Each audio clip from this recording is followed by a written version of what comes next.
आज हम बात करने वाले हैं एक बहुत ही दिलचस्प और ज़रूरी अदालती फैसले की। ये फैसला हमारी डिजिटल जिंदगी से सीधा सीधा जुड़ा हुआ है। मामला तलाक का है और सवाल ये है कि इसमें व्हाट्सएप चैट की क्या भूमिका हो सकती है। तो सवाल ये उठता है और बहुत सीधा सा सवाल है जो हम सबके जहन में आ सकता है कि क्या किसी के व्हाट्सएप पर हुई बातचीत ही तलाक दिलाने के लिए काफ़ी है। चलिए आज इसी का जवाब ढूंढते हैं। तो इसका जवाब क्या है? बॉम्बे हाईकोर्ट ने इस पर अपना स्टैंड एकदम साफ कर दिया है और कहा है नहीं, बिल्कुल नहीं। सिर्फ चैट्स के आधार पर तलाक का फैसला नहीं सुनाया जा सकता और यही इस पूरे केस का सबसे बड़ा टेक अवे है। ठीक है, तो चलिए अब इस मामले की तह तक चलते हैं और देखते हैं कि ये कहानी शुरू कहाँ से हुई। देखिए, सब कुछ शुरू हुआ एक निचली अदालत यानी फैमिली कोर्ट के एक फैसले से। इसी फैसले ने इस पूरी अपील की नींव रखी। इस केस को समझने के लिए एक कानूनी शब्द जानना बहुत जरूरी है, एक तरफा फैसला। इसका सीधा सा मतलब ये होता है कि अदालत ने सिर्फ एक ही पार्टी की दलीलें सुनी, दूसरे पक्ष को अपना जवाब देने का मौका मिला ही नहीं। और यही बात आगे चलकर इस केस में एक बहुत बड़ी प्रॉब्लम बनी। तो हुआ ये कि फैमिली कोर्ट में पति ने अपनी पत्नी पर मानसिक क्रूरता का आरोप लगाया और सबूत के तौर पर क्या पेश किया? व्हाट्सएप चैट्स और कुछ एसएमएस मैसेज। पति का ये कहना था कि पत्नी उन पर पुनः शिफ्ट होने के लिए दबाव बना रही थी और उनके परिवार के बारे में अपमानजनक बातें कहती थी।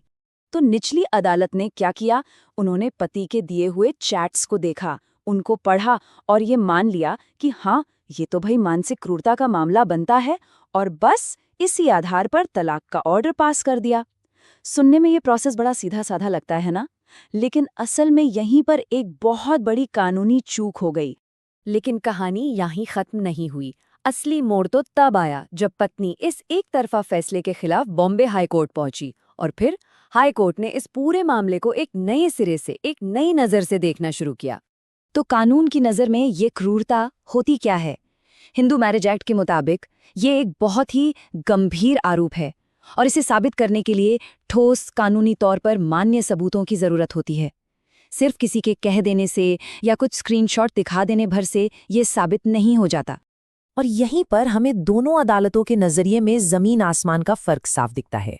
एक तरफ फैमिली कोर्ट थी जिसने बिना साबित हुए डिजिटल चैट्स पर ही भरोसा कर लिया, दूसरी तरफ बॉम्बे हाई कोर्ट ने कहा नहीं, सबूत कानूनी तौर पर मान्य होना चाहिए और सबसे बड़ी बात, दूसरे पक्ष को उसे चुनौती देने का पूरा हक है। और फिर बॉम्बे हाई कोर्ट ने वो बात कही जो इस पूरे केस का निचोड़ है। जस्टिस भारती डांगरे और जस्टिस मंजूषा देशपांडे ने बिल्कुल साफ शब्दों में कहा, तलाक का आदेश सिर्फ व्हाट्सएप चैट पर भरोसा करके नहीं दिया जा सकता क्योंकि ये सबूतों से साबित नहीं होता। तो सवाल ये है कि हाई कोर्ट के इस बड़े फैसले के बाद अब आगे क्या होगा? इसका असर सिर्फ इस मामले में शामिल पति पत्नी पर ही नहीं पड़ेगा, बल्कि भविष्य के लिए भी ये एक मिसाल बन गया है। तो सबसे पहली और सीधी बात, निचली अदालत ने जो तलाक का ऑर्डर दिया था वो अब खारिज हो चुका है। हाईकोर्ट ने उसे पूरी तरह से रद्द कर दिया है। लेकिन इसका मतलब ये नहीं कि केस ही खत्म हो गया, नहीं। हाईकोर्ट ने मामला वापस फैमिली कोर्ट को भेजा है और इस बार ये निर्देश दिया है कि अब नए सिरे से सुनवाई हो, जिसमें दोनों पक्षों को अपनी अपनी बात रखने और सबूत पेश करने का पूरा मौका दिया जाएगा। तो इस पूरे मामले से हमें क्या समझना चाहिए? पहली बात कि सिर्फ स्क्रीनशॉट दिखा देना काफी नहीं है। डिजिटल मैसेज अपने आप में पक्का सबूत नहीं है। दूसरी, किसी भी इलेक्ट्रॉनिक सबूत को कानून के तहत साबित करना पड़ता है। और तीसरी, जो सबसे ज़रूरी बात है कि इंसाफ का तकाजा यही है कि हर किसी को अपना बचाव करने का मौका मिलना ही चाहिए। और आखिर में ये एक सवाल है जिस पर सोचना ज़रूरी है, हमारी चैट्स, हमारे मैसेजेस, क्या वो कभी हमारी ज़िंदगी या हमारे रिश्तों की पूरी और सच्ची तस्वीर दिखा सकते हैं? शायद नहीं।